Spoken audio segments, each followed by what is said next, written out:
আপনার শত্রু আপনাকে বারবার জিন চালান করে, বারবার জাদুকুফরি করে, তাহলে ভিডিওটা আপনার জন্য। তো অনেক সময় দেখা যায় আমাদের শত্রুপক্ষ কি করে, আমাদের উপরে বারবার জিন চালান করে, বারবার জাদুকুফরি করে, করার পরে আমরা কি করি, ওটার থেকে যখন আমরা চিকিৎসা করে সুস্থ হই, তখন শত্রুগুলো আবারও আমাদের উপর জিন চালান করে, আবার জাদুকুফরি করে। তো যদি বারবার বারবার জিন জাদুতে আক্রান্ত হয়ে থাকেন, বারবার আপনাকে জিন চালান করে থাকে, বারবার জাদুকুফরি করে থাকে, তাহলে এটা আপনার জন্য। যদি আমলটা করেন, শত্রু নিজে পেরেশান হয়ে যাবে যে এত ক্ষতি করতেছি, কোনো প্রকার সে ক্ষতিগ্রস্ত হইতেছে না কেন। তা আপনি কি করবেন, আমলটা করার জন্য অবশ্যই যখন আপনি শুইতে যাবেন, শোয়ার আগ দিয়ে আপনি কী করবেন, উজু করবেন। তারপর আপনি বিছনায় বসে আপনারা কী করবেন, সর্বপ্রথম সূরা ফাতিহা 3 বার পাঠ করবেন।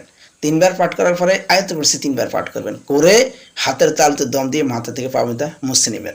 তারপরে কি করবেন, যেটাকে আমরা সাইকেল বলি, কুল ইয়া আইয়ুহাল কাফিরুন, এটা 7 বার পাঠ করবেন, করে আপনার পায়ের দিকে 3টা দম দিয়ে দিবেন। তারপরে কি করবেন, আবার কুল হুয়াল্লাহু আহাদ, এটা কি করবেন 7 বার পাঠ করে আপনার মাথার দিকে 3টা দম দিয়ে দিবেন। তারপরে কি করবেন, কুল আউযু বিরাব্বিল ফালাক, এটা 7 বার পরে আপনার ডান দিকে 3টা দম দিয়ে দিবেন। তারপর কি করবেন, কুল আউযু বিরাব্বিন নাস, এই নাস সূরাটা পাঠ করে আপনার 7 বার পাঠ করে আপনার বাম দিকে 3টা দম দিয়ে দিবেন। দেওয়ার পর আপনি কি করবেন, এবার হাতের তালুতে একটা দম দিয়ে মাথা থেকে পা পর্যন্ত মুছে নেবেন।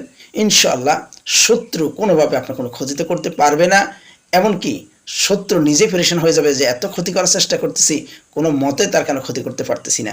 ভালো থাকবেন, আসসালামু আলাইকুম।